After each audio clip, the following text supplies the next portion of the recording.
Imagina despertarte en medio de la noche oliendo humo. Su cuerpo tiembla, su piel arde sin llamas. Gritas nombres que nunca antes habías escuchado. Tienes 7 años y recuerdas haber muerto hace 400 años. Esta es la historia real de una niña que desafió todo lo que sabemos sobre la memoria, el alma y el tiempo. Una historia que comienza en un pequeño pueblo europeo, donde el pasado nunca ha sido enterrado, donde las campanas de las iglesias aún resuenan con el peso de los viejos juicios. Eveline tenía solo 7 años cuando todo comenzó. Vivía en un pueblo tranquilo en la campiña europea, rodeada de campos verdes y casas de piedra. Una iglesia centenaria dominaba la plaza principal. Era el tipo de lugar donde todos se conocían, donde nunca pasaba nada extraordinario. Pero en una fría noche de octubre, los gritos de Eveline despertaron a toda la familia. Sus padres corrieron al dormitorio y encontraron a la niña sudando, temblando, con los ojos muy abiertos fijos en el techo. Murmuró palabras incomprensibles en un idioma que no reconocieron. Sus manos agarraron las sábanas como si tratara de protegerse de algo invisible. Elena, la madre, abrazó a su hija tratando de calmarla. Pero Eveline seguía repitiendo las mismas palabras extrañas, intercaladas con gritos de terror. Cuando finalmente pudo hablar de una manera comprensible, susurró algo que heló la sangre de sus padres. «Me están quemando. Por favor, di que no soy una bruja». Los padres trataron de calmar la situación como lo haría cualquier adulto. Las pesadillas son comunes en los niños, ¿verdad? Tal vez había visto algo en la televisión, pero Eveline nunca había estado expuesta a este tipo de contenido. La familia era religiosa, conservadora, cuidadosa con lo que la niña veía y escuchaba. En los días siguientes, las pesadillas se repitieron, siempre con la misma intensidad, siempre con el mismo terror visceral. Eveline se despertó gritando sobre el fuego, sobre las cadenas, sobre los hombres vestidos de negro que la juzgaban, y continuó hablando en ese idioma extraño, gutural y antiguo. Preocupada, Elena grabó uno de los episodios en su teléfono celular. Al día siguiente, le mostró el video al sacerdote del pueblo, con la esperanza de un poco de consuelo espiritual. El sacerdote se puso pálido. Ese no era un lenguaje cualquiera. Era latín eclesiástico antiguo, y la niña estaba recitando extractos de un rito de exorcismo del siglo XVII. ¿Cómo podía un niño de 7 años, que apenas había aprendido a leer en su propio idioma, estar hablando latín medieval? No solo palabras sueltas, sino oraciones complejas, con gramática y pronunciación correctas que llevarían años de estudio dominar. El sacerdote sugirió que buscaran ayuda especializada. Así es como el Dr. Martin Keller entró en la historia. Un historiador respetado, especialista en la Edad Moderna europea, había dedicado décadas al estudio de las cortes de la Inquisición. Escéptico por naturaleza, accedió a visitar a su familia más por curiosidad académica. Pero lo que estaba a punto de descubrir cambiaría su vida para siempre. Cuando el Dr. Keller llegó a la casa de la familia, esperaba encontrar una situación fácilmente explicable. Quizás la niña tenía alguna afección neurológica. Ya había investigado docenas de casos similares, y todos tenían explicaciones racionales. Esto, pensó, no sería diferente. Eveline estaba sentada en la mesa de la cocina cuando entró. Sus ojos tenían una profundidad asombrosa para un niño tan pequeño. Algo entre la melancolía y el reconocimiento, como si ya supiera por qué estaba allí. Sin que nadie se lo pidiera, tomó un lápiz y comenzó a dibujar. Lo que apareció en el papel hizo que el historiador se retirara instintivamente. Era un símbolo complejo, una cruz invertida entrelazada con serpientes, rodeada de letras del alfabeto gótico y puntos específicos que formaban una geometría precisa. No era una caricatura para niños, era la reproducción exacta de un secreto inquisitorial del siglo XVII. El Dr. Keller había visto ese símbolo solo una vez en su vida, en un raro documento guardado en los archivos de la Biblioteca Nacional. Fue el sello oficial utilizado por el Tribunal Eclesiástico de una región específica de Europa Central entre 1600 y 1630. Un símbolo que muy pocos expertos en el mundo conocían. Con las manos temblando ligeramente, Keller le preguntó a Eveline dónde había visto ese dibujo. La niña respondió con inquietante sencillez. Fue en la puerta de la habitación donde me juzgaron. Lo miré mientras esperaban para sacarme. Su voz era tranquila, distante, como si describiera un recuerdo ordinario. El historiador decidió hacer una prueba. Comenzó a hacer preguntas específicas sobre la época, sobre detalles arquitectónicos, sobre procedimientos de la Inquisición, cosas que ni siquiera los adultos educados sabrían cómo responder. Y Evelyn respondió. Describía el olor a humedad de las celdas, el sonido de las cadenas de hierro, incluso el tipo de madera utilizada en las estacas. Aún más impresionante, mencionó nombres. Nombres de personas que, según ella, estuvieron presentes en su juicio. Un sacerdote llamado Matthäus von Kreuzberg, un empleado llamado Jacob Stern, una mujer que testificó en su contra, llamada Greta Hoffmann, nombres que hicieron que Keller perdiera por completo la compostura. Esa misma noche, el doctor Keller no podía dormir.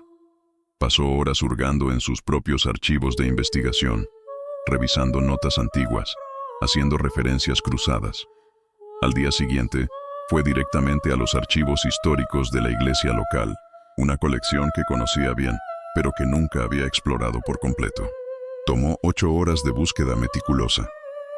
Pero finalmente, en un polvoriento libro de registro fechado en 1624, lo encontró.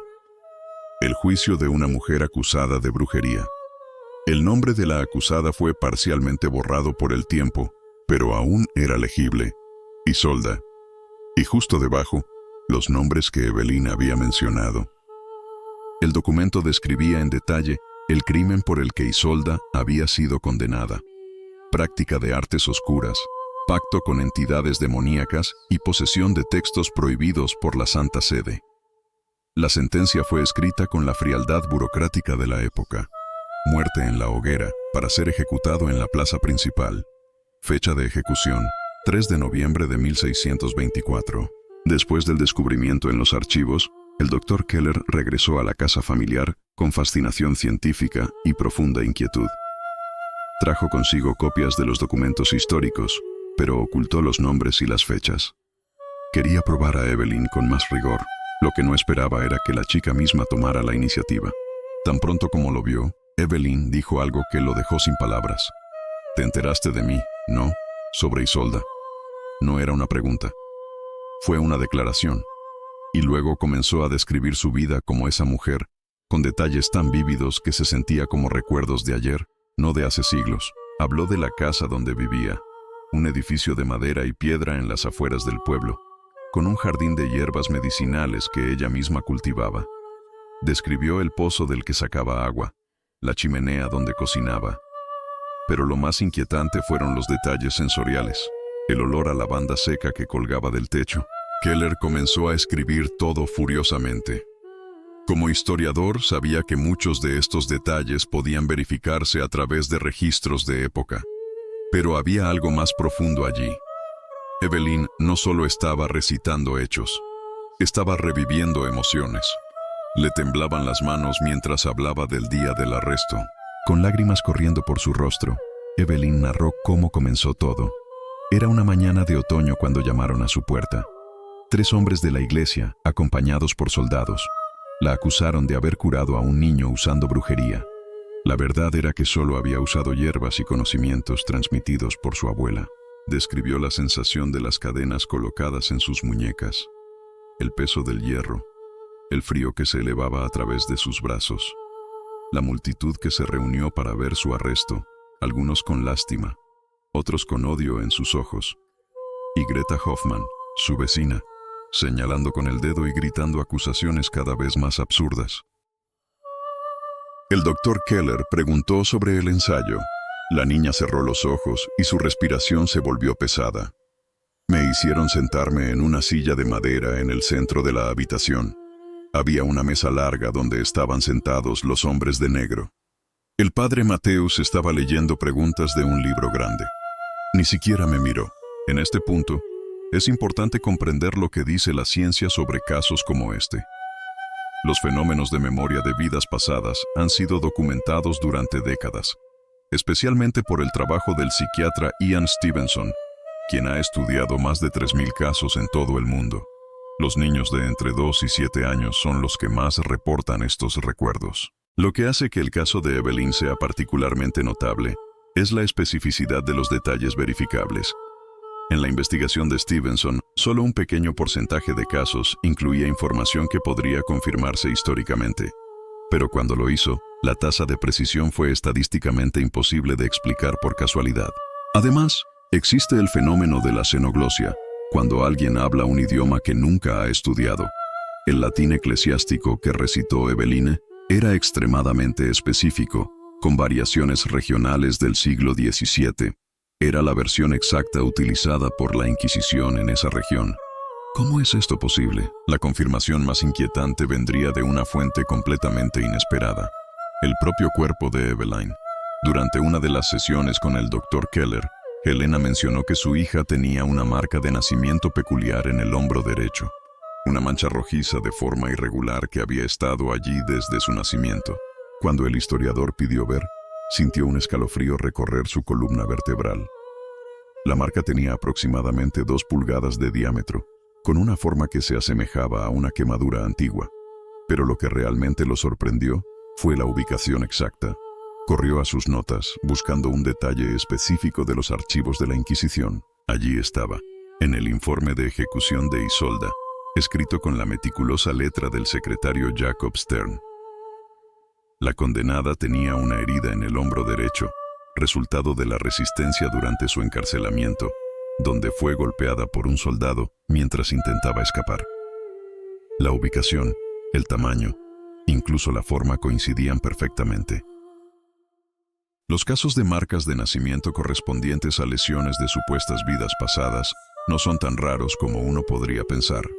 El Dr. Jim Tucker, sucesor de Ian Stevenson en la Universidad de Virginia, documentó cientos de casos de este tipo. Aproximadamente el 35% de los niños con estos recuerdos también tenían marcas físicas. Cuando a Evelyn se le mostró la descripción de la herida en los documentos antiguos, instintivamente tocó su marca de nacimiento. Sus ojos se llenaron de lágrimas y comenzó a temblar. «Recuerdo el dolor», susurró. «El soldado tenía una lanza corta. Traté de correr a mi casa, pero me alcanzó». La descripción era tan visceral, tan cargada de trauma real, que Helena abrazó a su hija de manera protectora. Pero Evelyn continuó, como si necesitara purgar ese recuerdo. «Lo peor no fue el dolor físico. Fue darme cuenta de que nadie vendría a ayudarme. Mis vecinos solo miraban. Algunos incluso celebraron. En ese momento supe que estaba condenado». El Dr. Keller decidió realizar un experimento decisivo. Llevaría a Evelyn al antiguo pueblo, la parte histórica que aún conservaba edificios del siglo XVII. Quería ver si la niña podía identificar lugares específicos mencionados en los documentos. Cuando llegaron a la plaza central, Evelyn estaba paralizada. Su respiración se aceleró y comenzó a sudar frío. Señaló un espacio vacío cerca de la iglesia y dijo: «Estaba allí». Lo que estaba en juego estaba ahí. Keller revisó sus mapas históricos. La ubicación correspondía precisamente al antiguo lugar de ejecuciones públicas, pero la confirmación más impresionante llegó cuando caminaron por una calle estrecha. Evelyn se detuvo frente a una casa vieja.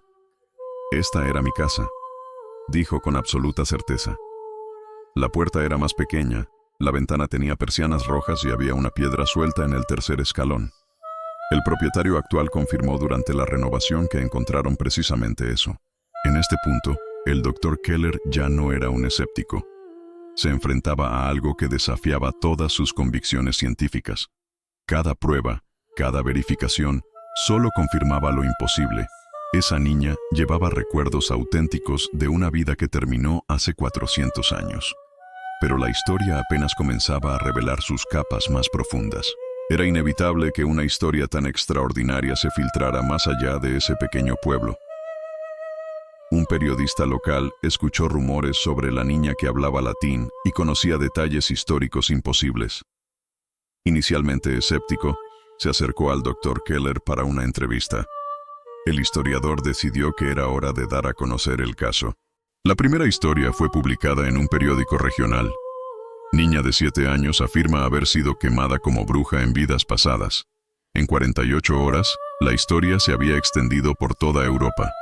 Las cadenas de televisión, los podcasts e incluso los canales científicos querían hablar con Evelyn. La familia se encontró rodeada de periodistas y espectadores.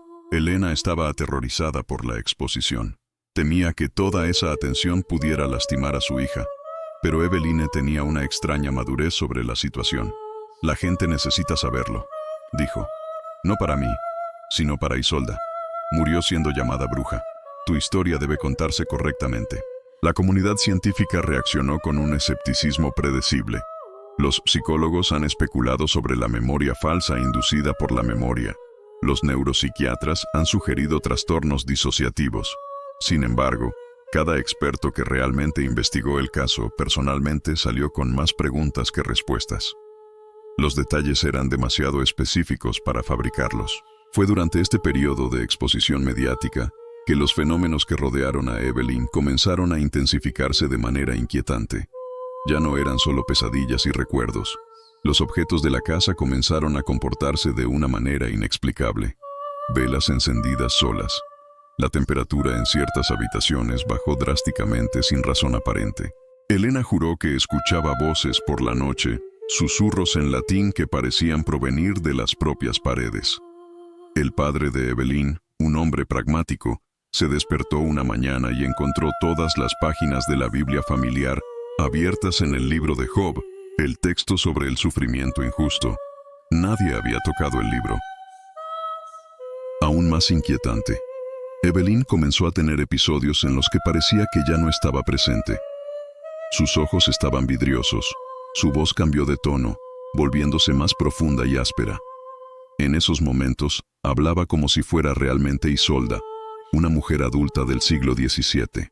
Durante uno de estos episodios, Evelyn hizo una declaración que corrió la sangre de todos en la habitación. Dijo que habría un incendio en la iglesia del pueblo dentro de 3 días, a las 9 de la noche.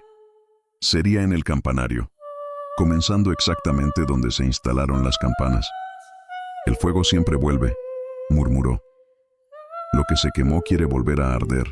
El doctor Keller alertó inmediatamente a las autoridades locales, pero fue tratado con desdén. ¿Cómo podría pedirles que se tomaran en serio la predicción de un niño en un estado alterado de conciencia? Aún así, él mismo estaba inquieto. Pasó los siguientes 3 días documentando obsesivamente todo, sintiendo que algo significativo estaba a punto de suceder. En la noche del tercer día, exactamente a las 9, comenzaron a sonar las alarmas de incendio en la iglesia. Un inexplicable cortocircuito en el sistema eléctrico del campanario había provocado un incendio. La precisión de la predicción ha dejado perturbados incluso a los más escépticos. ¿Por qué el espíritu de Isolda intentaba comunicarse a través de ella? Después del incendio previsto, el doctor Keller obtuvo un permiso especial para acceder a los archivos más antiguos de la diócesis, documentos que rara vez se ponen a disposición de investigadores externos. Sospechaba que había más en la historia de Isolda. Las acusaciones de brujería en la época de la Inquisición a menudo ocultaban motivaciones políticas o religiosas. Durante días, Keller se sumergió en pergaminos amarillentos, cartas selladas con cera y libros de contabilidad eclesiástica. Fue en un documento clasificado como correspondencia confidencial donde encontró la primera pista real, una carta del padre Matthäus von Kreuzberg al obispo regional, fechada 2 semanas antes del arresto de Isolda. En la carta, el sacerdote no mencionó la brujería. En cambio, hablaba de un documento peligroso que había caído en manos de una mujer del pueblo. Un texto que, en sus palabras, podría sembrar dudas sobre la autoridad divina de la Santa Madre Iglesia. Pidió autorización urgente para resolver la situación por los medios necesarios. Keller sintió que su corazón se aceleraba. No se trataba de magia o pactos demoníacos, se trataba de censura. Isolda tenía algo que la iglesia quería destruir. ¿Pero qué? Siguió buscando, ahora con un objetivo específico. La respuesta vino de una fuente inesperada, el inventario de los bienes confiscados de Isolda después de su ejecución. Entre ollas de cobre y frascos de hierbas medicinales, había una entrada peculiar escrita en latín. Códice apócrifo de origen desconocido, que contiene evangelios no reconocidos y relatos heréticos de la naturaleza divina. En otras palabras, Isolda poseía un evangelio apócrifo, un texto cristiano primitivo que la Iglesia había decidido excluir de la Biblia oficial. Los evangelios apócrifos no son ficción histórica. Existieron, y muchos fueron suprimidos deliberadamente por la Iglesia en los primeros siglos del cristianismo. Textos como el Evangelio de Tomás y el Evangelio de María Magdalena presentaron versiones alternativas de las enseñanzas de Cristo. Poseer tales textos durante la Inquisición era una sentencia de muerte garantizada. Pero había algo aún más intrigante en la historia de Isolda. Según fragmentos de testimonios que Keller pudo recopilar, ella no solo era dueña del texto, sino que lo compartía. Celebró reuniones secretas en las que leyó extractos a otras mujeres de la aldea, enseñando una interpretación del cristianismo que enfatizaba la igualdad espiritual. Cuando el Dr. Keller compartió sus hallazgos con la familia, sucedió algo extraordinario. Evelyn volvió a entrar en trance, pero esta vez fue diferente. Su voz tenía una serenidad que no estaba presente en episodios anteriores. Era como si la propia Isolda finalmente pudiera contar su verdadera historia. «El pergamino vino de mi abuelo», dijo Evelyn con la voz de Isolda. Era escriba en un monasterio lejano y encontró el texto escondido en una antigua pared. Sabía que sería destruido si lo descubrían, así que lo guardó y me lo pasó antes de morir. Dijo que esas palabras eran la verdad original, antes de que los hombres las moldearan de acuerdo con sus intereses de poder. Ella continuó, con lágrimas en los ojos. Solo quería que la gente supiera que Dios nos ama por igual, sin intermediarios que cobren por el perdón. Que las mujeres también pudieran entender las Escrituras. Pero me llamaron bruja porque era más fácil quemar a una bruja que admitir que tenían miedo de perder el control sobre las almas. La revelación sobre la verdadera razón de la condena de Isolda trajo una nueva dimensión al caso. El padre Gabriel era el actual párroco del pueblo, un hombre de unos 50 años, respetado por la comunidad, conocido por su dedicación pastoral. Pero había algo que nadie, ni siquiera él, sabía hasta entonces. Cuando el Dr. Keller descubrió en los archivos genealógicos que el padre Matthäus von Kreuzberg tenía descendientes directos en la región, comenzó a rastrear el linaje familiar. Lo que encontró lo dejó sin palabras. Gabriel von Kreuzberg era descendiente directo, en una línea ininterrumpida, del inquisidor que condenó a Isolda. Su apellido no fue una coincidencia. Inicialmente Keller dudaba en revelar esta información. ¿Qué propósito serviría para culpar a un hombre por los crímenes de su antepasado hace 400 años? Pero la decisión se le escapó de las manos cuando Evelyn tuvo otro episodio. Esta vez, durante una misa dominical. En medio del sermón del padre Gabriel, la niña se puso de pie y lo señaló directamente. «Tú», dijo con esa voz que no era la suya. «Reconozco tus ojos. Los mismos ojos fríos que me juzgaron. La misma boca que pronunció mi sentencia». Toda la iglesia estaba absolutamente en silencio. El padre Gabriel palideció. Elena corrió a calmar a su hija, pero Evelyn continuó. «Sabías que era inocente». Después del incidente, el padre Gabriel se acercó al Dr. Keller desesperadamente. Necesitaba entender lo que estaba pasando. Cuando el historiador reveló la genealógica, algo se rompió dentro de él. Gabriel se sentó pesadamente, como si el peso de los siglos hubiera caído sobre sus hombros. «Siempre supe que mi familia tenía una historia en la Inquisición», murmuró. «El concepto de culpa ancestral o trauma intergeneracional no es solo espiritual, tiene fundamento científico. La epigenética demuestra que el trauma extremo puede alterar literalmente la expresión génica, y estos cambios pueden transmitirse a las generaciones posteriores.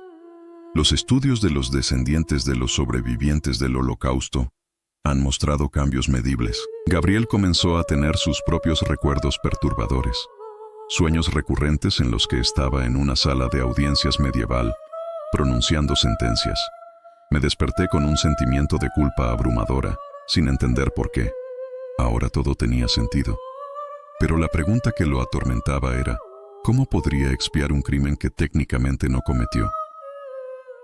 El Dr. Keller organizó una reunión privada entre el padre Gabriel y Evelyn, en presencia de la familia y algunos expertos. La tensión en el aire era palpable. Cuando Gabriel entró en la habitación, Evelyn lo miró con esa mirada profunda y antigua. Durante un largo momento, nadie dijo nada. Entonces el sacerdote hizo algo inesperado. Se arrodilló ante la niña. «No puedo cambiar lo que hizo mi antepasado», dijo con voz ahogada. «No puedo deshacer la injusticia, no puedo borrar tu dolor, pero puedo reconocer la verdad. Isolda era inocente. Fue asesinada no por brujería, sino por atreverse a cuestionar el poder, y en nombre de mi familia, en nombre de la iglesia que represento, pido perdón». Evelyn permaneció en silencio por un momento que pareció eterno. Entonces, algo cambió en sus ojos. La vieja madurez dio paso a la inocencia infantil durante unos segundos, antes de regresar. Cuando finalmente habló, su voz era suave. El perdón no borra el pasado, pero libera el futuro.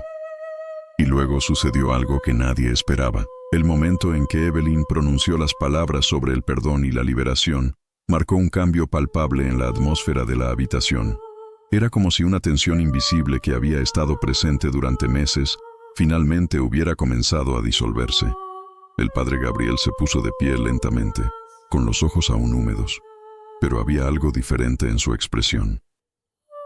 Pero el perdón, por muy significativo que fuera, no era suficiente por sí solo. Isolda necesitaba que se contara su verdadera historia. Durante siglos, su nombre estuvo en los registros oficiales solo como bruja condenada. El doctor Keller propuso algo sin precedentes, un acto formal de rehabilitación histórica, reconociendo públicamente la injusticia cometida. La idea no tenía precedentes. En 2022, la ciudad de Salem finalmente indultó oficialmente a Elizabeth Johnson Jr., la última bruja rehabilitada 330 años después de su condena.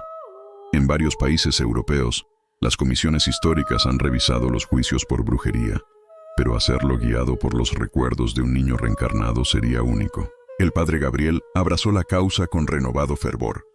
Se puso en contacto con las autoridades eclesiásticas superiores, presentó toda la documentación que Keller había reunido y argumentó apasionadamente a favor de la rehabilitación de Isolda. Sorprendentemente, después de meses de deliberación, la diócesis estuvo de acuerdo. Se celebraría una ceremonia pública en la misma plaza donde Isolda había sido ejecutada. El día elegido estaba cargado de simbolismo. El 3 de noviembre, exactamente 400 años, y un día después de la ejecución de Isolda. La plaza estaba llena de gente, no solo del pueblo, sino de toda la región. Periodistas, historiadores, curiosos y hasta escépticos que quisieron presenciar ese momento histórico. En el centro, donde una vez estuvo la estaca, se erigió un monumento. Evelyn estaba presente, vestida de blanco, sosteniendo la mano de su madre Elena. Parecía sorprendentemente tranquila para una niña en el centro de tanta atención. El padre Gabriel subió al pequeño podio preparado para la ocasión. Su voz, amplificada por altavoces, resonó en la plaza. Estamos aquí para corregir una injusticia que se ha extendido por siglos. Leyó en voz alta los documentos originales de la acusación. Cada palabra revelaba lo absurdo de las acusaciones. Luego presentó la evidencia descubierta por el doctor Keller sobre la verdadera razón de la condena. Isolda no era una bruja, declaró Gabriel solemnemente. Era una mujer de fe que buscaba la verdad. Fue silenciada no por sus pecados, sino por su coraje. Fue entonces cuando comenzó a suceder. Los testigos informarían más tarde detalles ligeramente diferentes, pero todos estuvieron de acuerdo en lo esencial. Un cambio en el aire, una sensación de presencia. Las llamas de las velas encendidas alrededor del monumento bailar, a pesar de que no había viento. La temperatura bajó notablemente, y Evelyn entró en trance por última vez. Su voz, cuando hablaba, resonaba con una fuerza imposible para su pequeño cuerpo. Perdono. Perdono a los que me juzgaron por miedo. Perdono a los que me acusaron por envidia. Perdono a los que encendieron el fuego por obediencia ciega. Y agradezco a quienes, 400 años después, tuvieron el coraje de buscar la verdad. Las lágrimas corrían por su rostro. Entonces sucedió algo extraordinario. Los testigos juraron que vieron, por un breve momento, una figura translúcida de una mujer adulta junto a Evelyn. Tenía el pelo largo y oscuro, ropa sencilla de la época medieval y un aspecto de profunda paz. Cuando Evelyn recobró el sentido, parpadeó confundida. ¿Por qué estamos todos aquí? Las pesadillas habían terminado. Isolda estaba libre. En los meses posteriores a la ceremonia, la vida de Evelyn cambió por completo. Las pesadillas que la habían atormentado desde que tenía 7 años desaparecieron por completo. Ya no hablaba latín, ya no tenía episodios de trance. La marca de nacimiento en su hombro comenzó a desvanecerse gradualmente. Era como si el espíritu de Isolda realmente se hubiera ido. La niña volvió a tener una infancia normal. Jugué con amigos, fui a la escuela, me reí de cosas simples, pero había una diferencia sutil, una madurez silenciosa en su mirada, una profunda empatía por las injusticias.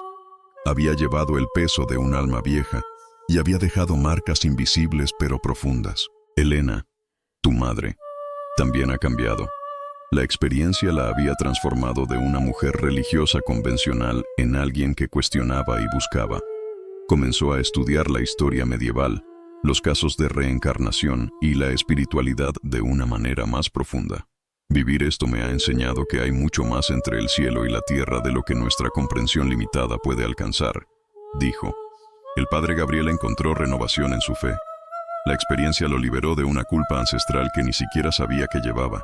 Se convirtió en un firme defensor de las revisiones históricas de los juicios injustos y pasó a estudiar los evangelios apócrifos que Isolda tanto valoraba.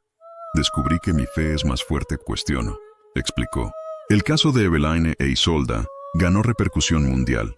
Se produjeron documentales, se escribieron libros y el Dr. Keller se convirtió en una referencia en casos de recuerdos de vidas pasadas históricamente verificados. El pueblo, antes desconocido, comenzó a recibir visitantes interesados. Se creó un pequeño museo dedicado a las víctimas de la Inquisición en la región. En la comunidad científica, el caso dividió opiniones, como era de esperar. Los escépticos señalaron una posible contaminación de la información o coincidencias estadísticas. Pero investigadores serios en el campo de los estudios de la conciencia reconocieron el caso como uno de los mejor documentados de la historia. La precisión de los detalles verificables fue extraordinaria. Lo que quizás fue más significativo fue el impacto emocional y espiritual en la gente común. Miles de cartas han llegado a la familia, de personas de todo el mundo que comparten sus propias experiencias inexplicables, recuerdos fragmentados de otras vidas. El caso había abierto una puerta a conversaciones que anteriormente habían sido tabú o ridiculizadas. Pero la historia tenía reservado un último giro. 6 meses después de la ceremonia, el Dr. Keller estaba haciendo una búsqueda de rutina en los archivos cuando encontró algo que lo hizo cuestionar todo nuevamente. Era un retrato al óleo, fechado en 1623, encontrado en una colección privada recientemente donada al museo local. El retrato era de una mujer identificada solo como Isolda. Keller quedó paralizado al ver la pintura. El rostro de la mujer era inconfundible. Los mismos ojos profundos y expresivos, la misma delicada estructura facial, incluso la misma marca peculiar en la barbilla. No era Evelyn quien se parecía a Isolda. Era Elena, la madre. El parecido era tan sorprendente que podría ser la misma persona fotografiada con ropa de época. Mostró la pintura a la familia. Elena se puso pálida, sus manos temblaban mientras sostenía el retrato. He soñado con esta mujer desde que era adolescente, susurró. El tema quedó suspendido en el aire. ¿Sería Elena la verdadera reencarnación de Isolda? ¿Habría usado el espíritu a Evelyn como mensajera? Algunas preguntas están destinadas a seguir siendo misterios. Entonces, ¿qué podemos concluir de esta extraordinaria historia? La verdad es que no hay una respuesta simple. El caso de Evelyn desafía nuestras categorías convencionales de comprensión. Para aquellos que creen en la reencarnación, este es uno de los casos mejor documentados. Para los escépticos, sigue habiendo un conjunto de coincidencias notables que merecen una investigación científica. Lo que es innegable son los hechos verificables. Un niño de 7 años hablaba latín eclesiástico del siglo XVII sin haber estudiado nunca el idioma. Describió con precisión detalles históricos específicos. identificó lugares y nombres que luego fueron confirmados en oscuros archivos históricos, y predijo eventos que realmente sucedieron. Pero más allá de los hechos está la pregunta filosófica más profunda. ¿Puede un alma llevar un trauma a través de los siglos? La ciencia moderna apenas está comenzando a arañar la superficie de esta posibilidad a través de la epigenética y los estudios de memoria transgeneracional. Sabemos que el trauma puede alterar nuestro ADN, pero recuerdos completos. La historia de Isolda y Evelyn nos obliga a enfrentarnos a preguntas incómodas sobre la justicia, la memoria y la naturaleza de la conciencia. Si aceptamos, incluso como una posibilidad, que la conciencia puede sobrevivir a la muerte física, entonces cada injusticia cometida adquiere una dimensión eterna. Cada víctima de la violencia institucional lleva este dolor más allá de la tumba. Independientemente de nuestras creencias sobre la reencarnación, esta historia ofrece lecciones poderosas. ¿Cuántas Isoldas hay hoy?